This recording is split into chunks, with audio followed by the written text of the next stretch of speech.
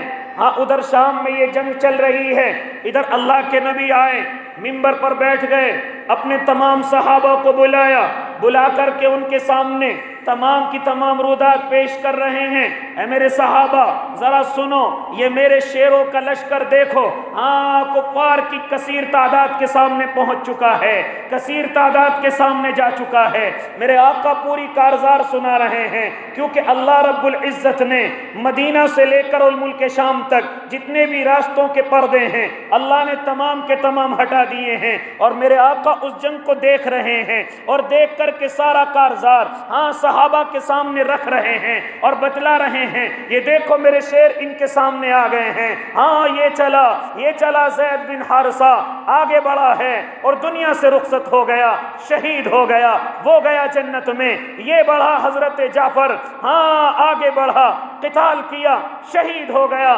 یہاں تک کہ وہ گیا جنت کے اندر۔ میرے آقا یہ بھی فرما رہے ہیں کہ ایک ہاتھ شہید ہو گیا، دوسرا ہاتھ بھی شہید ہو گیا، جعفر اب بھی پیچھے نہیں ہٹ رہے ہیں، اب بھی آگے کی طرف بڑھ رہے ہیں، یہاں تک کہ حضرت جعفر شہید ہو گئے ہیں۔ ہاں جو ہاتھ جعفر کے اس دنیا سے کٹے ہیں، شہید ہوئے ہیں، ان کی جگہ اللہ نے ان کو پر دے دیے ہیں، اب وہ فرشتوں کے ساتھ جنت میں اڑتے پھر رہے ہیں، جنت میں گھومتے پھر رہے ہیں۔ پھر اس کے بعد حضرت عبداللہ ابن رواحہ کو چونکہ میرے آقا نے یہ کہہ کر کے بھیجا تھا کہ تیسرے امیر تم بنو گے، لہٰذا اب میرے آقا یہ کہہ کر کے عبداللہ نے جھنڈا اٹھا لیا ہے، لیکن خاموش ہو گئے، خاموش ہو گئے، خاموش ہو گئے۔ اب صحابہ اکرام میں بے چینی پیدا ہو گئی، خاص طور سے انصار صحابہ میں یہ بے چینی پیدا ہو گئی، آقا آپ کیوں خاموش ہو گئے؟ عبداللہ ابن رواحہ کا نام لے کر کے کیوں خاموش ہو گئے؟ ہاں آگے اللہ کے نبی بتلاتے ہیں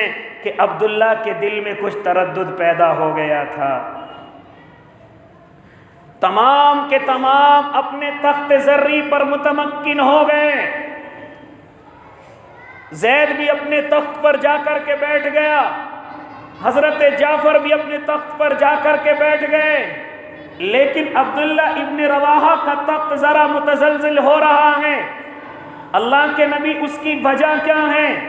میرے آقا نے بتلایا، میرے آقا نے سمجھایا، میرے آقا فرماتے ہیں سنو یہ کوئی ایسا کام نہیں ہے کہ اللہ ہر کسی سے لے لے، یہ اللہ کے راستے میں نکلنے کی عبادت اتنی ہلکی نہیں ہے کہ ہر کسی سے لے لی جائے، یہاں دلوں پر فیصلے ہوتے ہیں، یہاں دلوں کے بدلے میں اللہ تبارک و تعالی اپنی نعمتوں کو نوازتے ہیں۔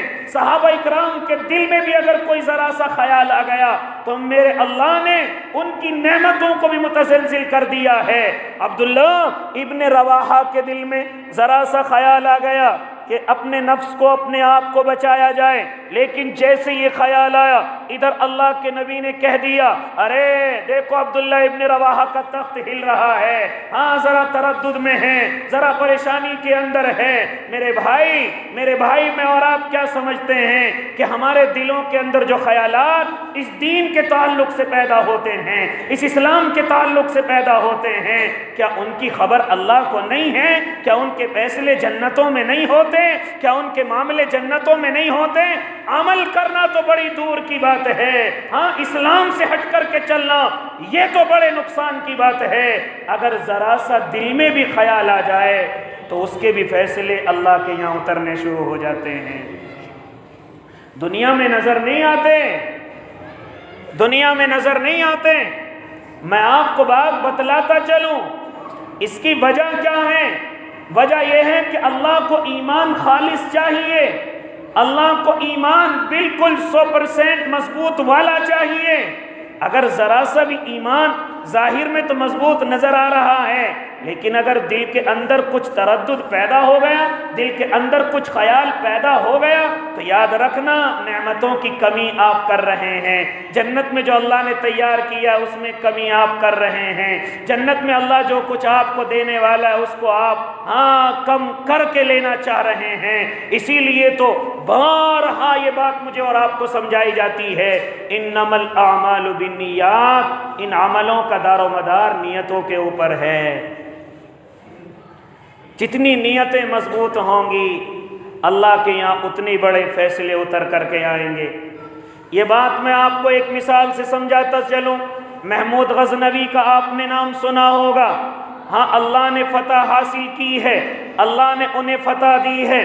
اب بتوں کو توڑ رہے ہیں، تمام بتوں کو توڑ ڈالا، اب ایک بت رہ گیا۔ لوگوں نے کہا اے محمود اگر تم اس بت کو چھوڑ دو تو ہم تمہیں ہیرے جواہرات میں تول کر کے دے دیں گے، ہم تمہیں ان ہیرے اور جواہرات میں تول دیں گے۔ لہٰذا اس نے اپنے لوگوں سے مشورہ کیا، اور لوگوں بتلاؤ، یہ لوگ کہتے ہیں کہ اگر ایک بت کو چھوڑ دیا تو ہم تمہیں ہیرے اور جواہرات سے تول دیں گے، بتاؤ کیا مشورہ ہے؟ چنانچہ لوگوں نے مشورہ دیا اے محمود ہمیں فتح حاصل ہو چکی ہے، اگر مال آ جائے تو کتنا اچھا ہے، اگر ایک بت کے بدلے میں ہیرے اور جواہرات آ جائیں تو کتنا اچھا ہے۔ محمود غزنوی ابھی کوئی فیصلہ نہیں کرتے، جا کر کے سو جاتے ہیں، ہاں جا کر کے سوتے ہیں۔ ان میں ایک اللہ کا بندہ ہے جس کو مسعود غازی کہا جاتا ہے، وہ فوراً کھڑے ہو جاتے ہیں اور کھڑے ہو کر کے کہتے ہیں محمود اب تک تو تمہیں لوگ بت شکن کہتے تھے، اب تمہیں بت فروش کہنے لگیں گے، ہاں اب تک تو تم بتوں کو توڑنے والے تھے، لیکن اب تمہیں بتوں کی خرید و فروخت کرنے والا لوگ کہنے لگیں گے، بت فروش آپ کو کہنے لگیں گے۔ لہٰذا یہ بات سن کر کے محمود غزنوی جا کر کے سو جاتے ہیں۔ خواب کے اندر نظر آتا ہے کہ میں دنیا سے رخصت ہو گیا ہوں، فرشتے مجھے جہنم کی طرف کھینچ رہے ہیں، آگ کی طرف کھینچ رہے ہیں، کچھ فرشتے مجھے جنت کی طرف کھینچ رہے ہیں۔ جنت والے کہتے ہیں ارے یہ بت شکن ہے، اس کو ہمیں لے جانے دیجیے جائے۔ چنانچہ دوسرے کہتے ہیں نا یہ بت فروش ہے، اس کو ہمیں لے جانے دیا جائے۔ لہٰذا دونوں فرشتے ابھی اسی کشمکش میں ہیں۔ محمود غزنوی کی آنکھ کھل جاتی ہیں، اعلان کیا جاتا ہے کسی بت کو نہیں چھوڑا جائے گا، اس کو بھی توڑا جائے گا۔ محمود غزنوی جیسے اس بت کو توڑتے ہیں اس میں سے اللہ ہیرے جواہرات ان کو دے دیتا ہے۔ اس بت کے اندر ہیرے جواہرات بھرے ہوئے ہیں۔ میرے بھائی یہ ہیں نیتوں کے فیصلے، یہ ہیں نیتوں کے فیصلے جو آج میں اور آپ سمجھنے کے لیے تیار نہیں ہیں۔ کیا ہوا اگر کسی کے ایسی جگہ پر چلا جائے کہ جہاں سے کوئی نقصان نہ ہو؟ ہمارے علماء سے مسئلوں کے اندر حل نکالنے کی کوشش کرتے ہیں، حرام کو حلال کرانے کی کوشش کرتے ہیں، ناجائز کو جائز کرانے کی کوشش کرتے ہیں۔ حضرت ایسا تو ہو جانا چاہیے، حضرت ایسا اگر ہو جائے تو اس میں کیا خرابی ہے، حضرت اگر ایسا ہو جائے۔ میرے بھائی یہ دین میرے اور آپ کے باپ کی جاگیر نہیں ہے کہ ہم جس طرح سے چاہیں اس طرح سے اس کو چلا لیں، جس طرح سے چاہیں ہم اس پر عمل کریں، یا آدھے تیتر اور آدھے بٹیر بن کر کے زندگی گزاریں۔ یہ اسلام اس چیز کے لیے نہیں ہے یہ اسلام کھیل اور تماشا نہیں ہے، پوری دنیا کو بھی برا لگے تو مجھے اور آپ کو اس چیز کی پرواہ نہیں کرنی، میرا اللہ تو مجھ سے راضی ہے، میرا اللہ تو یہی چاہتا ہے، میرے اللہ کی یہی مرضی ہے، پوری دنیا ناراض ہو جائے ہاں اس چیز کی پرواہ نہ کرے، وہ ہے مسلمان، وہ ہے اللہ کا نیک بندہ۔ حضرت عبداللہ ابن رواحہ کا نام جیسے ہی آیا تو حضرت نبی علیہ الصلوۃ والتسلیم خاموش ہو گئے۔ صحابہ اکرام معلوم کرتے ہیں یا نبی اللہ آپ کیوں خاموش ہو گئے؟ فرماتے ہیں کہ عبداللہ کے دل کے اندر کچھ تردد سا پیدا ہو گیا تھا، واپسی کی کوشش میں لگ گیا تھا، لیکن اس نے اپنے نفس کو سمجھایا، آگے بڑھا، اب شہید ہو گیا، جنت کے اندر چلا گیا، جو اس کا تخت ہل رہا تھا وہ بھی ٹھیک ہو گیا۔ لیکن میرے بھائی ذرا ہم غور کریں کہ اللہ نے ہلکا سا تردد بھی برداشت نہیں کیا، ہلکا سا دل کے اندر جو خیال آیا وہ بھی برداشت نہیں کیا۔ اس لیے میرے بھائی حضرت عبداللہ ابن رواحہ اس دنیا سے رخصت ہو گئے، شہید ہو گئے۔ اب تمام صحابہ یہاں میرے آقا خاموش ہو گئے کہ تینوں امیر اس دنیا سے رخصت ہو گئے، تینوں کمانڈر ان چیف اس دنیا سے رخصت ہو گئے، میرے آقا بھی خاموش ہیں، صحابہ بھی خاموش ہیں۔ ادھر کارزار میں ہو کیا رہا ہے؟ ہاں حضرت اقرب رضی اللہ تعالی عنہ ہاں وہ جھنڈا اٹھاتے ہیں اور اٹھا کر کے ہاں کہتے ہیں ارے جھنڈا کس کو دیا جائے؟ چنانچہ لوگ کہتے ہیں ارے تم ہی اس کو لے لو، لیکن وہ فوراً وہ جھنڈا حضرت خالد ابن ولید کے ہاتھ میں دے دیتے ہیں۔ حضرت خالد ابن ولید کے ہاتھ میں جھنڈا دیتے ہی تمام صحابہ کہتے ہیں خالد اس جھنڈے کو اپنے ہاتھ میں مضبوط رکھنا، آپ کو ہم نے دیکھا ہے بڑی بڑی جنگوں کے اندر تم کامیاب ہو کر کے لوٹے ہو، تمہیں تجربہ بھی ہے، ہاں تم اللہ کے نیک بندے بھی بن چکے ہو، لہٰذا خالد اب اس جھنڈے کو تم ہی لے کر کے رکھنا۔ چنانچہ ادھر جیسے جھنڈا حضرت خالد کے ہاتھ میں پہنچا ادھر اللہ کے نبی کے چہرے پر مسکراہٹ آئی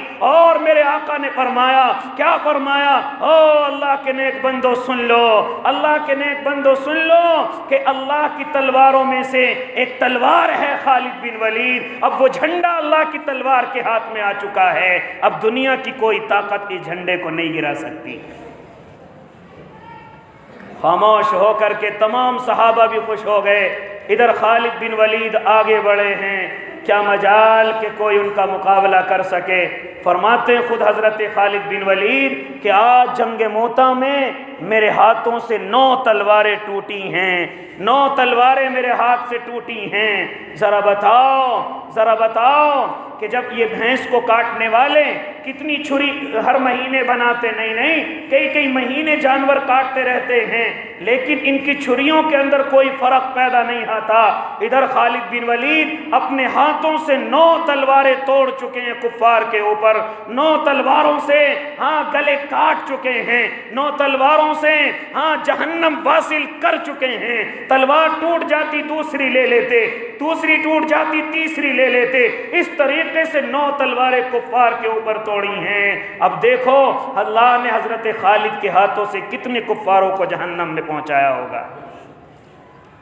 فرماتے صرف ایک یمنی تلوار میرے ہاتھ میں رہ گئی تھی، لیکن میں نے دیکھا کہ کفار دوڑ رہے ہیں، کفاروں کے خیال کے اندر آیا کہیں ان کی نئی مدد تو نہیں آ گئی، کہیں ان کی مدد کرنے کے لیے کوئی دوسرا دستہ، کوئی دوسرا لشکر تو نہیں آ گیا، لہٰذا اس خیال کے اندر دوڑنا شروع کر دیا۔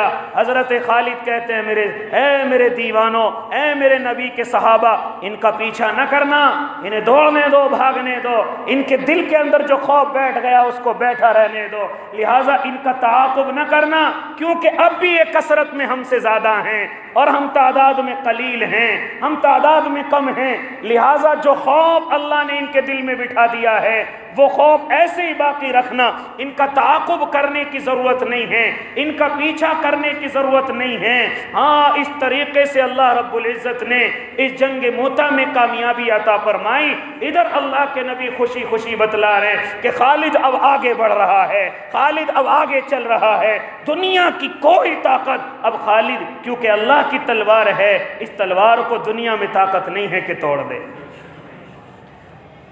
دنیا میں طاقت۔ حضرت مولانا یعقوب نانوتوی رحمت اللہ علیہ فرمایا کرتے تھے کیونکہ آپ نے سنا ہوگا کہ حضرت خالد بن ولید پوری زندگی یہی تمنا کرتے تھے، اللہ مجھے بھی کسی میدان کے اندر شہادت نصیب کر دینا، لیکن ان کے ساتھ ایسا نہ ہو سکا۔ وہ اپنے بسترے پر اس دنیا سے رخصت ہوئے، یہاں تک کہ رو رہے ہیں۔ ہاں، حضرت مولانا یعقوب نانوتوی رحمت اللہ علیہ فرماتے ہیں وہ غلط تمنا کر رہے تھے، حالانکہ شہادت ہر مومن کی تمنا ہوتی ہے اور ہونی چاہیے، اور جس مومن کے دل میں شہادت کی تمنا نہ ہو وہ اپنے ایمان کی خبر لے، کہیں ایمان تو ختم نہیں ہو گیا، کہیں ایمان تو کمزور نہیں پڑ گیا، کہیں اس دنیا سے بغیر ایمان کے تو نہیں جانا چاہتا۔ اس لیے تمام مومنوں کی تمنا شہادت کی ہونی چاہیے، لیکن مولانا یعقوب فرماتے ہیں اے خالد آپ تمنا تو کر رہے تھے، لیکن یہ تمنا کیسے پوری ہو جاتی؟ آپ تو اللہ کی تلوار تھے اور دنیا کے اندر کوئی طاقت نہ تھی کہ اللہ کی تلوار کو توڑ دے۔ ادھر کامیابی مل گئی، ادھر میرے آقا بھی منبر سے اتر گئے، سارا کارزار سنا کر کے دعا کی، اللہ نے فتح نصیب فرمائی۔ منبر سے اتر کر کے میرے اور آپ کے آقا حضرت جعفر رضی اللہ تعالی عنہ کے گھر پر گئے، وہاں جا کر کے ان کے بچوں کے سروں پر ہاتھ پھیرا، آنکھوں سے آنسو جاری ہیں۔ حضرت اسماء بنت عمیس رضی اللہ تعالی عنہا اللہ کے نبی کی آنکھوں میں آنسو دیکھتی ہیں، فرماتی ہیں نبی اللہ کیا جنگ موتا کا بھی کوئی خبر ہے؟ کیا وہاں کی بھی آپ کو کوئی خبر پہنچی ہے؟ میرے آقا کچھ نہیں بتلاتے، آنکھوں میں آنسو آ رہے ہیں، معصوم سے بچے ہیں، ان کے سر پر ہاتھ پھیر رہے ہیں۔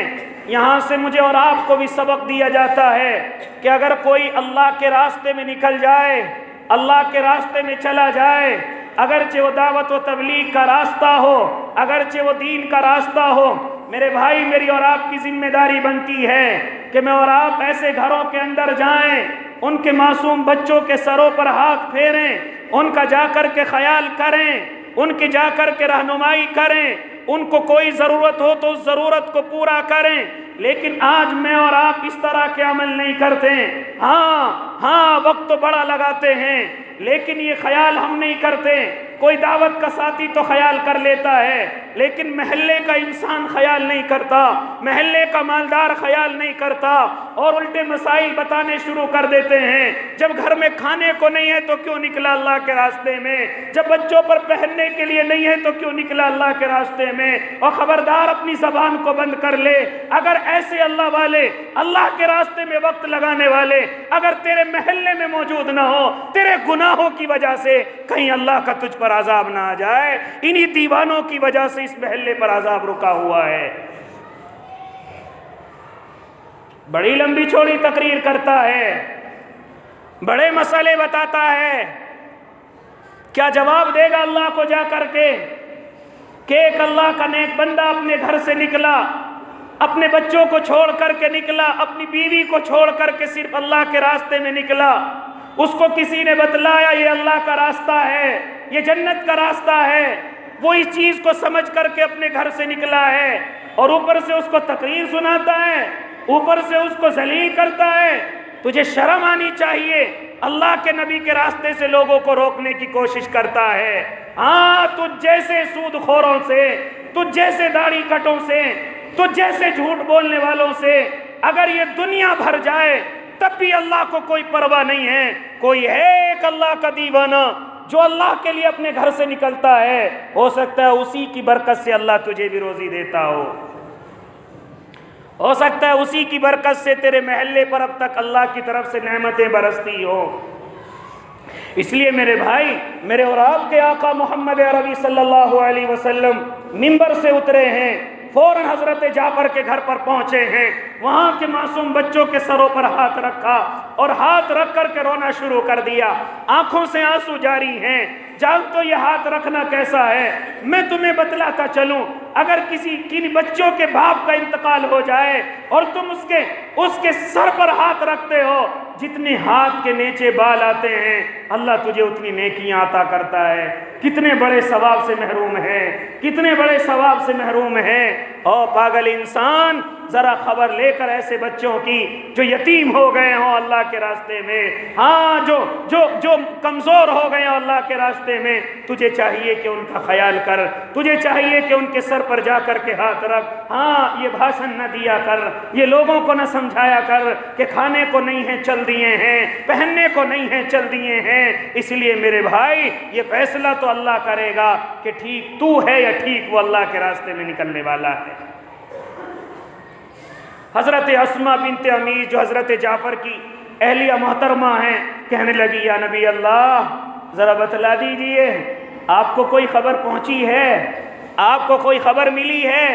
میرے آقا کی آنکھوں میں اور زیادہ آنسو آنے لگتے ہیں، کہتے ہیں اسماء، جعفر شہید ہو گئے ہیں، جعفر دنیا سے رخصت ہو گئے ہیں۔ یہ کہہ کر کے حضرت اسماء کی چیخ نکل گئی، کیونکہ معصوم بچے ہیں اور وہ خود بھی جوان ہیں، چیخ نکل گئی۔ اللہ کے نبی نے محلے کی عورتوں سے کہا ان کو سمجھاؤ، ان کو جا کر کے بتاؤ کہ جعفر کو اللہ نے بازو دیے ہیں، پر دیے ہیں، وہ جنت کے اندر ٹہل رہے ہیں، وہ جنت میں جہاں چاہتے ہیں وہاں گھومتے ہیں، وہ اڑ اڑ کر کے جا رہے ہیں، وہ خوش ہیں۔ اسماء، گھبرانے کی ضرورت نہیں ہے، ہاں وہ گئے نہیں ہیں، وہ شہید ہوئے ہیں، وہ جنت کے اندر ہیں۔ چنانچہ عورتیں آئیں، ہاں حوصلہ دیا ہے۔ میری مائیں بہنیں بھی سن لیں، اگر کسی کے گھر پر اس طرح کا حادثہ ہو جائے تو تمہاری ذمہ داری بنتی ہے کہ اس کی بیوی کو سنبھالیں۔ یہ نہ ہو کہ خود بھی جا کر کے وہاں شور مچانے لگیں، یہ نہ ہو کہ جا کر کے خود بھی چلا چلا کر کے رونا شروع کر دیں۔ یہ محلے والوں کی ذمہ داری بنتی ہے کہ ان کی عورتوں کو دلاسا دیا جائے، ان کی عورتوں کو جا کر کے ہاں ایک حوصلہ دیا جائے، ان کو رونے سے روکا جائے، ان کو تڑپنے سے، شور مچانے سے روکا جائے۔ لیکن ہوتا کیا ہے، جو رو رہی ہیں وہ بھی رو رہی ہیں، جن کو رونا نہیں آتا وہ بھی اپنا پلو آگے کر کے شور مچا رہی ہیں۔ کیا ضرورت پڑتی ہے ان چیزوں کی؟ حضرت جعفر کے گھر سے جب یہ چیخ و پکار کی آواز آئی ہے تو میرے آقا سے جا کر کے کسی نے خبر دی، آقا وہاں عورتیں شور مچا مچا کر کے رو رہی ہیں، وہاں عورتیں نوحہ کر رہی ہیں، وہاں عورتیں ماتم کر رہی ہیں۔ میرے آقا کو غصہ آیا اور ارشاد فرمایا، جاؤ ان کے منہوں کے اندر خاک بھر دو، ان کے منہوں کے اندر مٹی بھر دو۔ لہٰذا کسی کی میت پر اس طرح شور مچا کر کے رونے کی اجازت نہیں ہے۔ میرے آقا کو غصہ آیا کہ جاؤ ان کے منہوں کے اندر خاک بھر دو۔ لیکن آج کیا ہوتا ہے، بعض گھروں کے اندر تو جھگڑے بھی ہو جاتے ہیں، میت پڑی ہوئی ہے اور رونے والی پتہ نہیں اپنی زبان سے کیا کیا کہہ رہی ہیں، یہ کبھی کبھی جھگڑے کا بھی سبب بن جاتی ہیں۔ اس لیے میرے بھائی، اس نوحے کو، اس ماتم کو، اس شور مچانے کو میرے آقا نے سختی سے منع کیا ہے۔ رونا منع نہیں ہے، آپ کے آنسو آ رہے ہیں تو رو لیجئے، آپ کے آنسو آ رہے تو رونے کی اجازت ہے، منع نہیں ہے، لیکن یہ کیا شور مچانا ہے؟ نہ اپنے پردے کا پتہ ہے، نہ اپنے دوپٹے کا پتہ ہے۔ ہاں وہیں مرد کھڑے ہوئے، وہیں عورتیں، ہاں انہیں کچھ معلوم ہی نہیں ہے ہمارے پردے بھی ہیں، انہیں معلوم ہی نہیں ہے۔ اس لیے میرے بھائی، ان چیزوں کو مجھے اور آپ کو روکنے کی اجازت ہے۔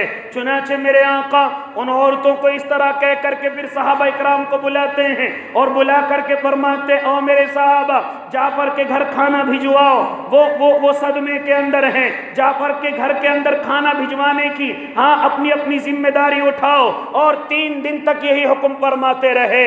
ایسا صدمہ میرے آقا کو حضرت جعفر کا ہوا ہے کہ مسجد نبوی کے اندر آئے ہیں، 3 دن کے اندر غم سے ایسے نڈھال رہے کہ مسجد سے باہر نہیں گئے۔ غم تھا میرے آقا کو، اور غم ہوتا ہے سب کو، ایسا کوئی نہیں ہے کہ اس کے گھر سے کوئی رخصت ہو جائے اور اس کو غم نہ ہو، ایسا کوئی نہیں ہے۔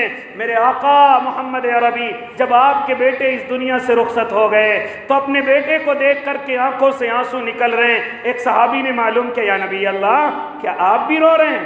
کیا آپ بھی رو رہے ہیں؟ تو میرے آقا فرماتے ہیں، میں بھی تو انسان ہوں، میں بھی تو انسان ہوں۔ میرے بھائی، رونا منع نہیں ہے، آنسوؤں کا نکلنا منع نہیں ہے، شور مچانا منع ہے، ماتم کرنا منع ہے، سینوں پر ہاتھ پھیرنا مارنا منع ہے، کپڑے پھاڑنا منع ہے۔ ہاں یہ کہاں سے میں نے اور آپ نے سیکھ لیا؟ یہ کہاں سے میری مائیں اور بہنوں نے سیکھ لیا؟ ہاں غم کی بات ہے، اس میں دو رائے نہیں ہے، ہم سب غم میں شریک رہتے ہیں، لیکن اس کا مطلب یہ نہیں کہ گھر میں شور مچایا جائے۔ چلو گھر کی ماں ہے، اس کا بیٹا دنیا سے رخصت ہو گیا، لیکن باہر کی محلے کی عورتوں کو کیا ہو گیا کہ وہ بھی ان کے ساتھ شور مچا رہی ہیں؟ علاوہ اس کے میرے آقا جو کہہ رہے ہیں کہ ان کے گھر کھانے کا انتظام کیا جائے، آج تو میں اور آپ اگر محلے میں انتقال ہو جائے تو سمجھتے کھانے کا انتظام ہو گیا، پہنچانے کی ضرورت نہیں ہے۔ 3 دن تک میرے آقا ایسی جگہ پر پہنچانے کے لیے کہہ رہے ہیں کہ جہاں ایسا حادثہ ہو جائے اور کوئی دنیا سے رخصت ہو جائے، 3 دن تک تمہیں کھانا پہنچانا ہے، کیونکہ انہیں ہوش نہیں ہے، وہ بیچارے صدمے میں ہیں، لیکن مجھے اور آپ کو پرواہ ہی نہیں ہے۔ ہاں ابھی قبرستان کی مٹی ٹھیک سے رکھی بھی نہیں گئی ہے، وہاں ایک بھائی صاحب کھڑے ہو کر کے اعلان کر دیتے ہیں، ہاں بھائی سب کھانا کھا کر کے جانا، آپ کی دعوت کا انتظام کیا گیا ہے۔ کس نے دیے ہمیں یہ سبق؟ کہاں سے ملے مجھے اور آپ کو یہ سبق؟ کون ہے یہ دعوت کرنے والا؟ کون ہے اتنا بڑا مالدار؟ کون ہے اس چیز کو وہاں شور مچانے والا؟ تاکہ اس مردے کو، اس میت کو پتہ چل جائے کہ ابھی تجھے ٹھیک سے رکھا بھی نہیں ہے، دعوتوں کے انتظام ہو رہے ہیں، ابھی تجھے ٹھیک سے دفنایا بھی نہیں ہے، دعوت کا اعلان بھی ہو چکا ہے، اب سب دوڑتے ہیں کہاں ہے دعوت، اب سب دوڑتے ہیں کہاں ہے کھانے۔ کس نے سکھائے مجھے اور آپ کو یہ سبق؟ شریعت میں تو نہیں ہے۔ 3 دن تک کھانا محلے والوں کو پہنچانا ہے، باقاعدہ دیگیں اترتی ہیں، اس کے علاوہ اور اگلے دن ہاں جی فاتحہ خوانی ہو رہی ہے، ہاں جی قرآن خوانی ہو رہی ہے، اب قورمے چل رہے ہیں، اب بریانی چل رہی ہیں، ہاں لوگ کہہ کر کے کہتے ہیں اگلے دن، یہ شریعت کے اندر نہیں ہے۔ یاد رکھنا ایسی دعوت میں جانا بھی ناجائز ہے، ایسی دعوت میں جانا بھی ناجائز ہے۔ قرآن پڑھنا چاہتے ہو خوب پڑھو، ان کو ثواب پہنچانا چاہتے ہو خوب پہنچاؤ، لیکن یہ کیا ہونے لگا؟ یہ تو ایسے ہو گیا کہ جیسے آج شادی ہوئی کل ولیمہ ہے، آج انتقال ہوا کل دعوت ہے۔ شریعت کے اندر تو یہ چیز نہیں ہے میرے بھائی۔ ہم نے لوگوں سے سنا اور لوگوں کو دیکھا، بیچارے قرضے لے لے کر کے ان دعوتوں کو کرتے ہیں۔ ہاں ایک تو غم یہ کہ اس کا گھر سے دنیا سے رخصت ہو گیا، اور دوسرا اوپر سے غم یہ دے رہے ہیں کہ دعوتیں اڑائی جا رہی ہیں۔ یاد رکھنا مسلمانوں، ان چیزوں کو ختم کرنا ہوگا، ان چیزوں کو اپنی زندگی سے نکالنا ہوگا۔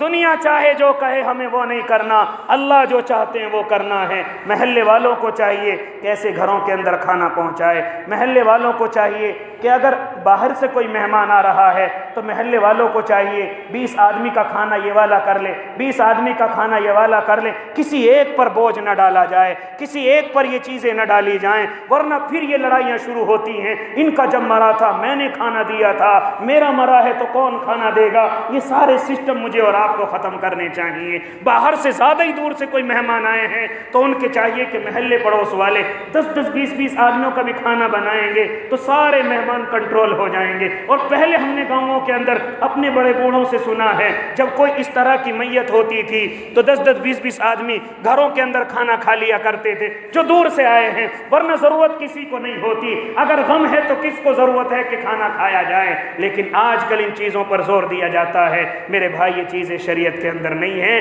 ارادے کریں کہ انشاءاللہ جس دن میت ہوگی اس دن اگلے دن جو بھی پروگرام ہوگا اس کو انشاءاللہ پابندی کے ساتھ ختم کریں گے، نہ فاتحہ کے نام پر نہ قرآن کے نام پر ہاں یہ کھانے یہ قورمے انشاءاللہ نہیں کریں گے، اور اگر کوئی کرے گا تو ہم انشاءاللہ نہیں جائیں گے، نہیں جائیں گے نا بھائی انشاءاللہ۔ ہاں بالکل ناجائز ہے، جانے والوں کو بھی اجازت نہیں ہے، کھانے والوں کو بھی اجازت نہیں ہے۔ اللہ مجھے بھی اور آپ کو بھی عمل کی توفیق دے دے۔ جنہوں نے سنت نہیں پڑھی وہ سنت پڑھ لیں۔ وآخر دعواہم ان الحمد للہ۔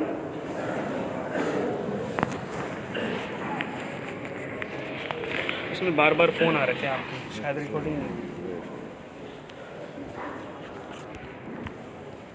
اگلی بار کو پین سیٹ کر کے بتائیں۔